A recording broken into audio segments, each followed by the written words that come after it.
Estás escuchando Entérate con la ESAP. Marta y oyentes, pues hasta ahora de la mañana tenemos una información muy interesante sobre nuestros estudiantes y futuros administradores públicos. Así es, nos da mucha alegría ver cómo nuestros estudiantes se destacan en otros ámbitos distintos a la escuela, y este es el caso de nuestro estudiante Carlos Martínez, de 9º semestre de AP Nocturno, quien participó en el Congreso de Economistas de América Latina y el Caribe, que se realizó del 25 al 27 de marzo en la Universidad de La Salle. Carlos, bienvenidos, y cuéntenos cómo fue el proceso para que su ponencia fuera seleccionada. Vale, muchas gracias a todos aquí los presentes y no, pues la verdad fue a un proceso como de casualidad, porque pues estuvimos ahí charlando con los estudiantes, profesores y pues nos invitaron a varios, entre ellos yo. Pues ahí conocí que invitaron a otras personas, pero como tal, en el congreso, ponencia directa de la ESA, pues solo quedó la mía. Pero pues nos invitaron, había un plazo ahí para presentarlo y se logró, ampliaron el plazo, porque la verdad, cuando me habían invitado como que ya solo quedaba un día, entonces como para hacer Buena ponencia. una buena ponencia requiere tiempo, claro. Pero no, yo ya tenía un trabajo, un documento que he venido construyendo, la verdad, ese es un ejercicio de hace más de 3, 4 años que he venido desarrollando y a partir de ese documento pues desarrollo la ponencia. La ponencia tenía como tema una economía planificada es posible, repensando el rol del Estado en el siglo XXI. Pero como usted lo dice, cuando uno llega a estos documentos generalmente son investigaciones que llevan mucho tiempo. ¿Es su trabajo de grado o cómo se ha acercado a este tema, Carlos? Pues la verdad es un proyecto personal, porque he venido desarrollando, ojalá pudiera convertirse en un proyecto de grado, aunque quisiera más entrar en prácticas, pero la verdad es un trabajo mío en el cual he venido investigando y trabajando. Yo soy estudiante también de filosofía en la Universidad Nacional y a partir de eso, pues junto con mis conocimientos de filosofía y pues lo que he venido trabajando aquí en la ESAP desde hace mucho tiempo y mi labor como consejero distrital de juventud, como que todo se entremezcló para que justamente uno de mis enfoques investigativos sea la planificación. Y alrededor de esa planificación fue que empecé a analizar, bueno, cómo es que funciona eso aquí en Colombia, cómo es que funciona en el resto del mundo, ¿no? Porque inclusive el ejemplo colombiano en términos de planificación es muy particular. No hay ejemplos así tan, como dirían algunos, como legulleros o tan meticulosos como existen acá en Colombia en términos de la planificación, que me parecía interesante analizar y en ese sentido pues fui construyendo esa ponencia. ¿Qué digo ese documento? Que la verdad es muy extenso, tiene como más de 60, 70 páginas ahorita, en el cual analizo diversos países, incluso unos que ya no existen, pero en ese sentido se busca es como un análisis integral de cómo se entiende el Estado, la planificación e incluso las dinámicas económicas internas en esos países y pues hago una propuesta. ¿Y le iba a preguntar eso, cuál es como esa conclusión o esa propuesta que usted tiene, dadas las condiciones que estamos ahorita enfrentando en términos económicos?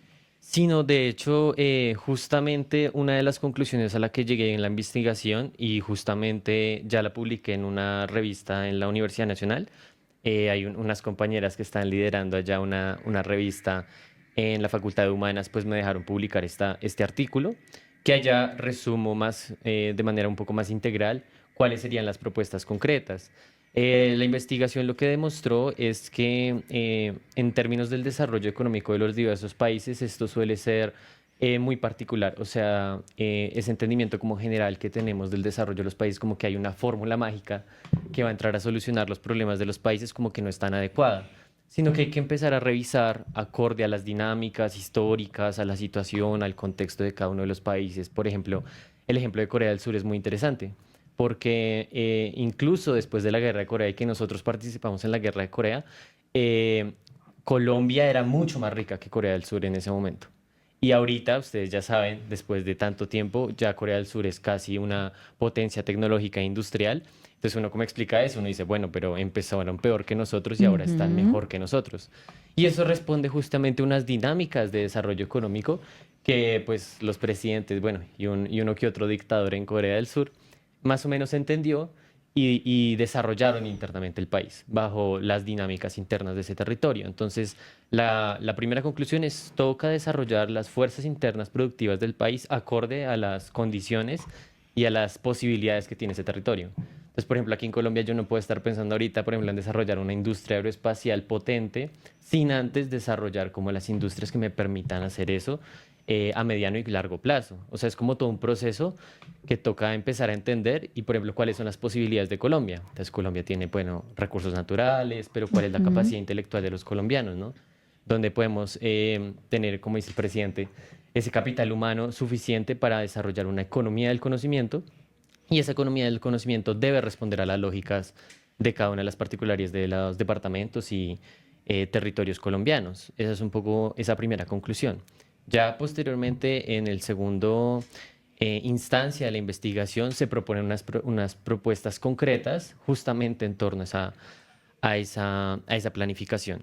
Y lo que encontramos es que toca aprovechar en Colombia el conocimiento y la capacidad de los colombianos, toda esa experticia técnica, ustedes lo ven todos los días, a veces salen colombianos con un montón de innovaciones y hoy en día con la IA, que lo que nos demuestran es que la voluntad y la capacidad está ahí.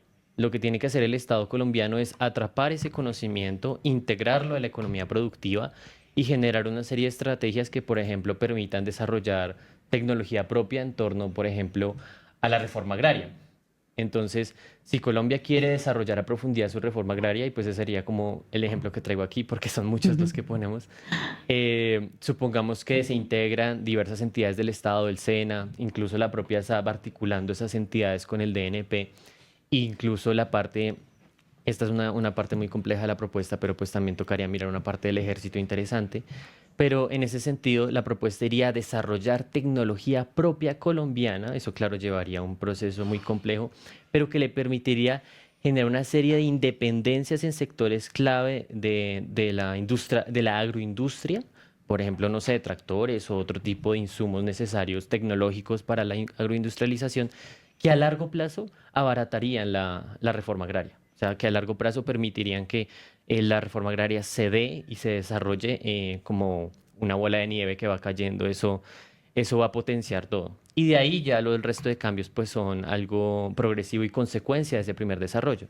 Porque eso a la larga tanto beneficia a los colombianos generando más empleo, por ejemplo en Paz del Río, Ujú. que es nuestra zona de producción de acero más importante en el país, puede beneficiarse de ese desarrollo haciendo que otros colombianos con ese desarrollo tecnológico necesiten de esas industrias un poco más pesadas y de recursos naturales que tiene el país, pero en beneficio de la industria con valor agregado, con mucho valor agregado que requiere el país. Ese es uno de los tantos ejemplos, muy, muy específico, pero que si el gobierno nacional y el Estado acogen, pueden a la larga generar ese tipo de cambios integrales en el Estado.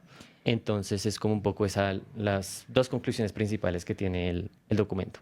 Pues Carlos, muchísimas gracias también por habernos acompañado en estos micrófonos, pero antes de despedirlo quisiéramos saber dónde podemos profundizar en el tema, no sé si de pronto del Congreso quedaron memorias o algún video, o por qué no hablar sobre este artículo que usted nos estaba presentando.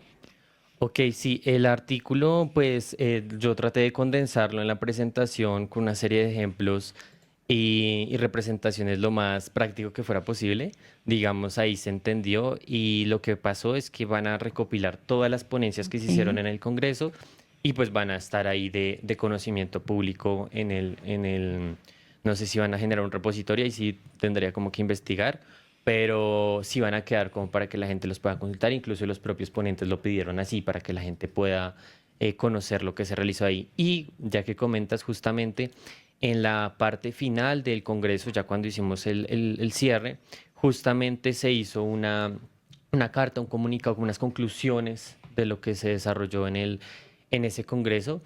Y evidentemente todo iba encaminado a eso, o sea, como que toca empezar a pensar más en nuestros países, como cambiar esas dinámicas en las cuales pensamos la economía en cada uno de los territorios latinoamericanos y del Caribe.